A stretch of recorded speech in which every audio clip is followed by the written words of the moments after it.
Hello everyone, welcome back to my YouTube channel. So guys, তোমরা সবাই ভালো আছো, সুস্থ আছো? তো সবাইকে প্রথমে জানাচ্ছি শুভ শারদীয়ার অনেক অনেক অনেক ভালোবাসা। তো বন্ধুরা, এখন আমি হচ্ছি রেডি, ঠিক আছে? তো রেডি হয়ে এখন যাব আমি ঠাকুর দেখতে। তো কোথায় কোথায় ঠাকুর দেখছি, কী করছি, সবটাই তোমাদের সাথে শেয়ার করবে। তো গাইস, এই যে হেয়ার স্ট্রেটনিং যে ব্রাশটা দেখছো, সেটা কিন্তু আমি ফ্লিপকার্ট থেকে কিনেছি, আর এটা কিন্তু খুবই সুন্দর ছিল, ঠিক আছে? আশা করছি তোমাদের ভালো লেগেছে। আর আমি রেডি হয়ে গেছি ফাইনালি। তো আমাকে কেমন লাগছে অবশ্যই তোমরা একটু কমেন্টে জানাইও, ঠিক আছে? তো এখন কোথায় কোথায় ঠাকুর দেখতে যাবো সেগুলো তোমাদের সাথে সব দেখাবো। সো গাইস, এটা দেখো, তোমাদের সাথে যেটা শেয়ার করছি, এটা কিন্তু হাই রোডের ওপরে ঠাকুরটা হয়েছে, আর এটা কিন্তু একটা গুহার মতন বানানো হয়েছে। আর এই যে থিমটা হয়েছে সেটা হচ্ছে যে অপারেশন সিঁদুর, ঠিক আছে? তো অপারেশন সিঁদুর যেটা হয়েছিল পেহেলগামের যেই ঘটনাটা ঘটেছিল সেরই পরিপ্রেক্ষিতে এটা বানানো হয়েছিল। তো এটা দেখো আরেকটা সুন্দর একটা পূজা মণ্ডপ। তো এখানে কিন্তু ওই যে মাটির হাঁড়ি দিয়ে আর সুন্দর মাটির হাঁড়ি টাড়ি দিয়ে এই সমস্ত দিয়ে কাজ করা হয়েছে। আর এই পূজা মণ্ডপটাও কিন্তু অনেক বেশি সুন্দর ছিল। আর এটা ছিল ইছাপুর পলতা, ঠিক আছে? তো দেখো এখানে কি সুন্দর একটা লক্ষ্মী প্যাঁচা ছিল, আর দুই পাশে দুটো এই ছোটো ছোটো পুতুল ছিল। তো বন্ধুরা, এখানে কিন্তু সুন্দর, বেশ সুন্দরভাবে মানে একটা সাবিকে আনা করার চেষ্টা করেছে। এটা অনেক বেশি সুন্দর লেগেছে, ভালো লাগছিল। আর এই সব ঠাকুর আমরা দেখেছি কিন্তু ষষ্ঠীর দিন, ঠিক আছে? তো আমরা কিন্তু ষষ্ঠীর দিন থেকে ঠাকুর দেখতে বেরিয়ে গেছি। আর দেখো মাতৃ বিগ্রহটা দেখো কত সুন্দর, কত অপরূপ ছিল, ঠিক আছে? আর পুরো এগুলো দেখতে পাচ্ছি, এগুলো কিন্তু মাটির যে ভার দিয়ে এই জিনিসগুলো বানানো হয়েছে। তো গাইস, এখন আমরা হাই রোডের ওপর দিয়ে যাচ্ছি অন্য একটা পূজা মণ্ডপের উদ্দেশ্যে। তো দেখা যাক ওখানে কীরকম বানিয়েছে। প্রথমে দেখো এই যে লাইট, এই যে আলোকসজ্জাটা খুবই সুন্দর, ঠিক আছে? তো লাইটিংটা দেখো খুবই সুন্দর হয়েছে। তো এখন আমরা জাস্ট এখান থেকে হেঁটে হেঁটে যাচ্ছি। আমরা গেছিলাম অনেক রাতের বেলা, যে কারণে অনেক অনেক ফাঁকা ছিল, ঠিক আছে? আর আমরা যেহেতু সপ্তমীর দিন, ষষ্ঠীর দিন এরকম সময় ঠাকুর দেখতে বেরিয়েছিলাম, আর অনেক রাতের বেলা, তো যে কারণে কিন্তু অনেকটাই ফাঁকা ছিল। আর সব থেকে আকর্ষণীয় ব্যাপার, এইগুলো কিন্তু বাস্কেট দিয়ে বানানো হয়েছে। দেখো এগুলো কিন্তু যেই বাস্কেটগুলো হয় না, যেগুলোর মধ্যে আমরা সবজি টবজিগুলো রাখি, সেই টাইপের বাস্কেট দিয়ে কিন্তু পুরো পূজা মণ্ডপটা কিন্তু সাজানো হয়েছে। তো মানে বাস্কেট দিয়ে যে এরকমভাবে সাজানো হয়ে থাকে, তো দেখতে কিন্তু বেশ অপূর্ব লাগছে, ঠিক আছে? অপূর্ব লাগছে, আর কিন্তু এত সুন্দর। আমি শুধু ভাবছিলাম কত বাস্কেট ইউজ হয়েছে এখানে। যাই হোক, তো ফাইনালি দেখো এটা কিন্তু খুবই সুন্দর হয়েছিল। আর এই ভেতরটা দেখো, ভেতরটা কিন্তু এরকম কাঁচ দিয়ে কাজ করা ছিল, কাচের কাজ করা ছিল। আর এটা ছিল আই থিঙ্ক রায়বাগান পূজা মণ্ডপ, ঠিক আছে? তো এখানে দেখো মাতৃ বিগ্রহটাও খুবই সুন্দর ছিল, খুবই সুন্দর, খুব সুন্দর। মায়ের মুখটা অত্যন্ত সুন্দর ছিল, খুব মিষ্টি একটা মুখ ছিল, ঠিক আছে? আর খুব মায়াবী মুখ ছিল, ঠিক আছে? তো দেখো, আর এখানে দেখো কি সুন্দর কাচের কাজ করা। আর এগুলো হচ্ছে আই থিঙ্ক নবাবী আমলের কিছু কারুকার্য ফুটানো হয়েছিল, আর আমার মনে হয় এটাই হবে। তো বন্ধুরা, এরপর আমরা অন্য একটা পূজা মণ্ডপের উদ্দেশ্যে এসেছি। তো এটাও দেখো, এটা অনেক সুন্দর হয়েছে। এই জায়গাটার নাম আমার সঠিক মনে নেই, ভুলে গেছি। তো দেখা যাক। এটাও দেখো একটু রাজবাড়ির আমলের টাইপস বানিয়েছিল। তো এর চূড়াটা অনেক বেশি সুন্দর ছিল, আর ভেতরটাও দেখাবো। তো ভেতরটা হচ্ছে গিয়ে, এটা হচ্ছে শিবতলা, ঠিক আছে? শিবতলা। আর দেখো এটা হচ্ছে গিয়ে সামনে একটা বুদ্ধদেবের স্ট্যাচু ছিল, আর চারিদিকটা কিন্তু একদম বুদ্ধদেবের মূর্তি ছিল। আর এটা কিন্তু একটা বুদ্ধ মন্দিরের মতনই বানানো হয়েছিল আমার মনে হয়, কারণ যেহেতু এখানে গৌতম বুদ্ধের অনেক ধরনের মূর্তি ছিল, ছোট ছোট মূর্তি ছিল পুরো পুজো মণ্ডপে, ঠিক আছে? তো সেই কারণে আমার এটা মনেই হলো যে এটা গৌতম বুদ্ধর কোনো মন্দিরের আমলে এটা বানানো হয়েছে। তো কেমন লাগছে অবশ্যই কমেন্টে জানিও। আর পুজো মণ্ডপগুলো তোমরা কোথায় কোথায় ঘুরেছো, আর কি কি করেছো, ঠাকুর দেখেছো কোথায়, সেগুলোও জানিও। সবাই সঙ্গে থেকো, ভিডিওটা কিন্তু শেষ অবধি দেখতে থাকো। আমি কিন্তু পুরো ভিডিওটা তোমাদের সাথে শেয়ার করছি, কোথায় কোথায় গেছি, কী কী ঘুরেছি, আর কোথায় কোথায় কী ঠাকুর দেখলাম। তো এরপর নেক্সট আরেকটা পূজা মণ্ডপে চলে এসেছি। এটাও খুব সুন্দর। এটা কিন্তু দেখো ওই যে চীনে যেরকম হয় না ড্রাগন, ওই যে সাপের ওপরে ওই টাইপের কিছু একটা বানানো হয়েছে। আর এখানে কিন্তু একটাই মাতৃ বিগ্রহ রয়েছে। দেখো এখানে কিন্তু শুধুমাত্র মা দুর্গাই রয়েছে, যেটা সিংহের ওপর বসে আছে, আর অনেক কিছু নেই। আর এটা দেখো, এটা একটা মানে আই থিঙ্ক এটা যে অন্ধ্রপ্রদেশের যে এই মন্দিরগুলো হয় না, তো এরকম টাইপের একটা কিছু বানানো হয়েছে। মধ্যপ্রদেশের যে মন্দির ওরকম টাইপের একটা মন্দিরের মতন বানানো হয়েছে।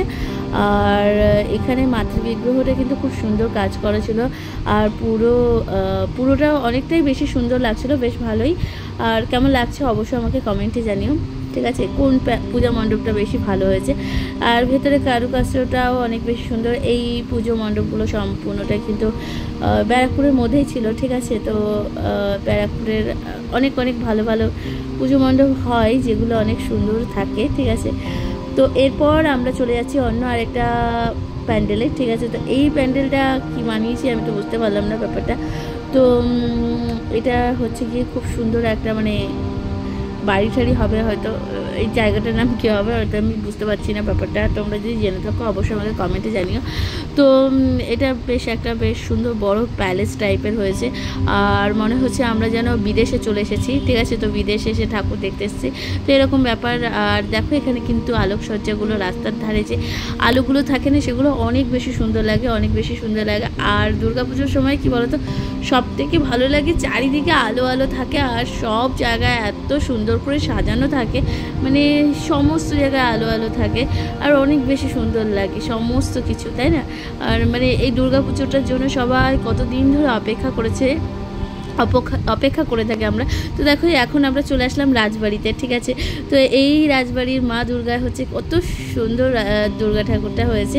তো অবশ্যই কমেন্টে জানিও। মা দুর্গা তো এমনি সুন্দর, তবে এক এক জায়গায় এক এক পুজো মণ্ডপে এক এক রকম থাকে, তো দেখতে অনেক বেশি সুন্দর লাগে। তো এখানে দেখো রাজবাড়ির যেরকম থাকে না ডিজাইন করা থাকে, তারপরে ধরো নকশার কাজ করা, এগুলো কিন্তু এই পূজা মণ্ডপে এটা ফুটিয়ে তোলা হয়েছে, আর এটাও অনেক বেশি সুন্দর ছিল।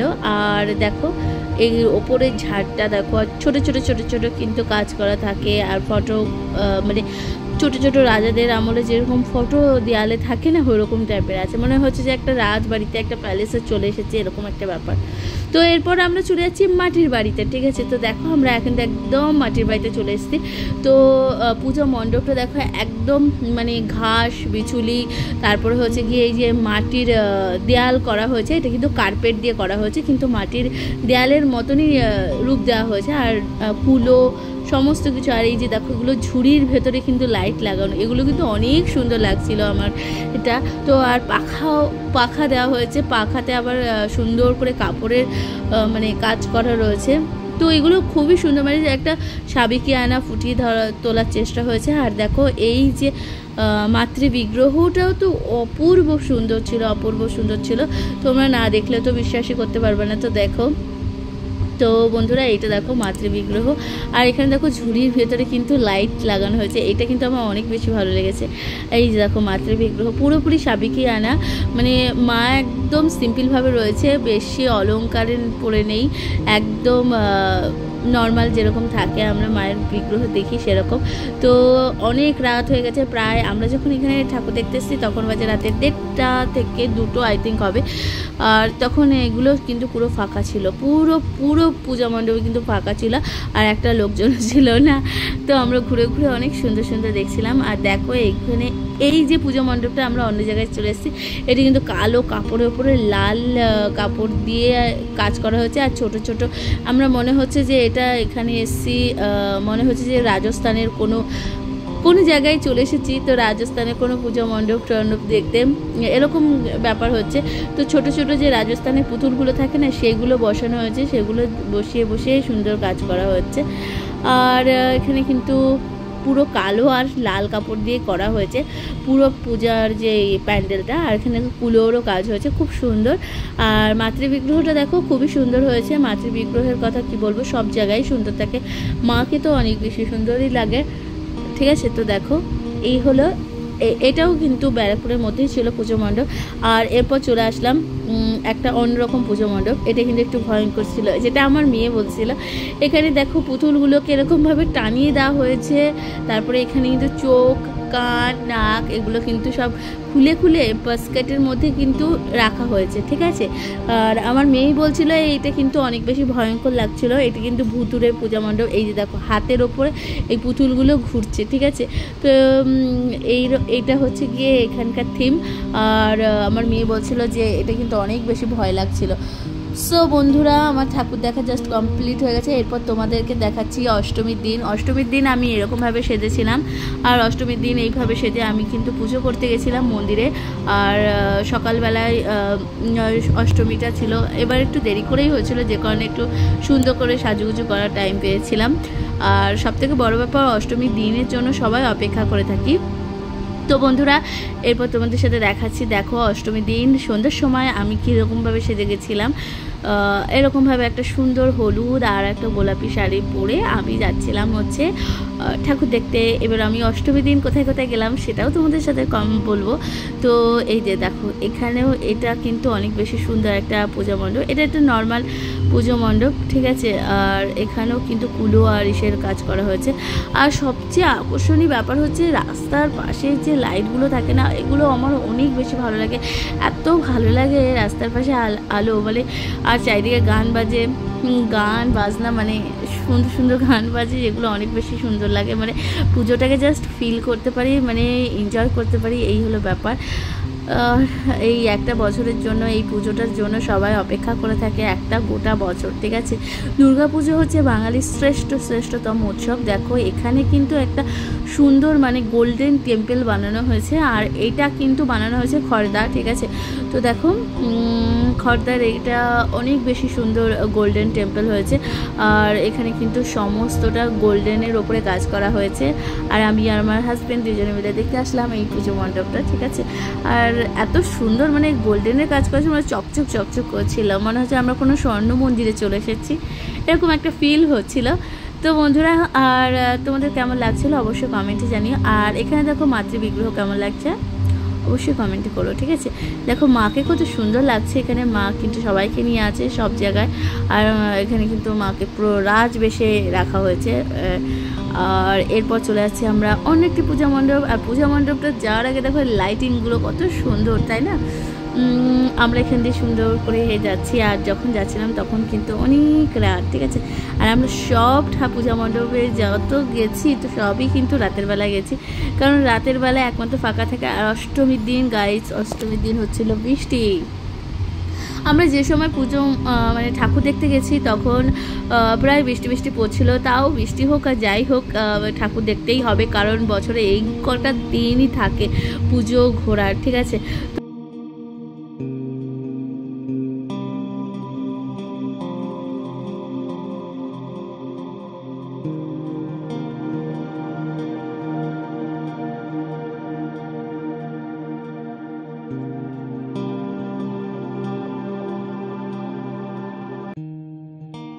তো বন্ধুরা, এরপর আমরা ডানলভে চলে আসলাম। তো ডানলভের ওখানে দেখো একটা কৈলাস পর্বতের মতন বানিয়েছে, চারিদিকে মন্দির, আর খুব সুন্দর মানে পাহাড়ের মধ্যে মন্দির হয়েছে। আর এখান থেকে কিন্তু ফাউন্টেনও হচ্ছিল, মানে ঝর্ণাগুলোও দেখিয়েছিল। তো মানে যেরকম হয় না যে পাহাড়ি রাস্তায় ঝর্ণা পড়ে, ঝর্ণার জল পড়ে পাহাড়ের গা বেয়ে, তো সেরকমও হয়েছে। আর পাহাড়ের ওপরে ওপরে মন্দির সুন্দর করেছে, তো এটা কিন্তু অনেক বেশি সুন্দর হয়েছে। আর এই জায়গাটা কিন্তু পুরো অন্ধকারের মধ্যে ছিল, আর প্রচুর ভিড় ছিল। আমরা তাও রাতের বেলা গেছি, প্রায় রাত তখন প্রায় 1-1:30 বাজে, তখন আমরা কিন্তু সেই টাইমে গেছি। আর আমরা যেদিন গেছি সেটা ছিল নবমীর রাতের বেলা, তো নবমীর রাতের বেলা গেছি। আর এখানে দেখো মাতৃ বিগ্রহটা কত সুন্দর, একদম কিন্তু নর্মাল, মানে একদম সাবিকে আনার মধ্যেই বানিয়েছে। আর এখানে দেখো সুন্দর ঠাকুরের যেই বিগ্রহগুলো, যে 51 সতীপীঠ সেটা ফুটিয়ে। তো বন্ধুরা, এরপর আমরা চলে আসলাম তাজমহল। তো তাজমহল হচ্ছে, এটা হচ্ছে মদন মিত্রর যেই মানে ঠাকুর বানায়, তো সেই জায়গায়, ঠিক আছে, এটা কামারহাটি। তো দেখো রাতের প্রায় 2টো বেজে গেছে আমরা যখন এখানে এসেছি। আর তাজমহলটা সত্যি খুবই সুন্দর হয়েছে। আর তাজমহলে কিন্তু মায়ের মানে পুজো হয়নি, তাজমহলের পাশে অন্য এক জায়গায় প্যান্ডেল করে কিন্তু সুন্দর পুজো হয়েছে। আর আমাদের দুজনকে কেমন লাগছে অবশ্যই কমেন্টে জানিও। আর নবমীতে আমি এরকমভাবে সেজেছি, নবমী রাতে আমাকে কেমন লাগছে অবশ্যই তোমরা জানাতে ভুলে যাবে না।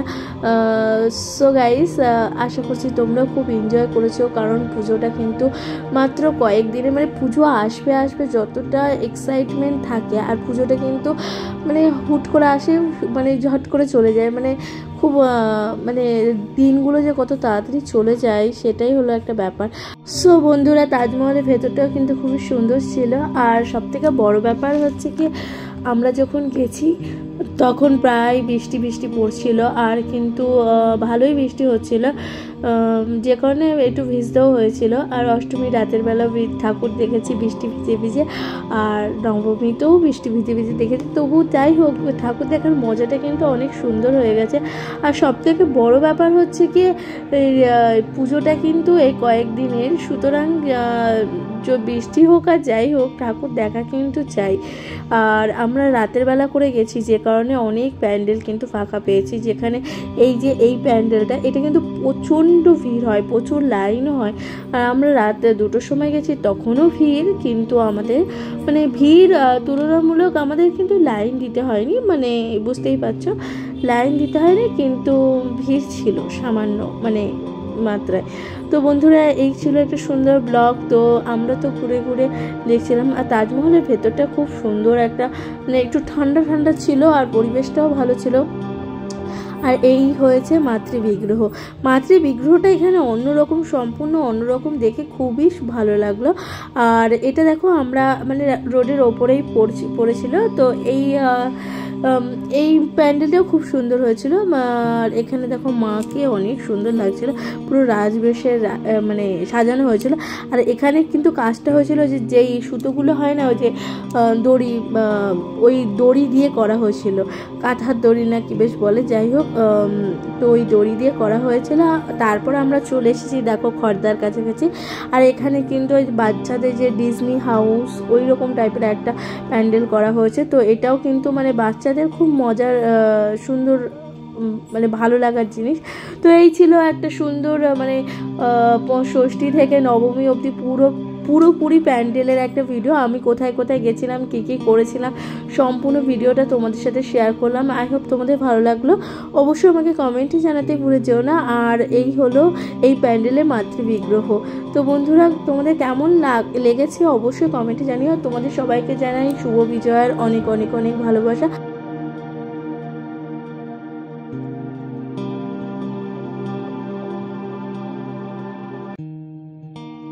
তো জানাচ্ছি এখানেই ব্লগটা শেষ করছি। তো খুব তাড়াতাড়ি তোমাদের সাথে দেখা হবে। সবাইকে জানাই শুভ বিজয়, ভালো থেকো, সাবস্ক্রাইব এবং ফলো করে দিয়ে পাশে থেকো। সবাই ভালো থেকো, সুস্থ থেকো, নমস্কার।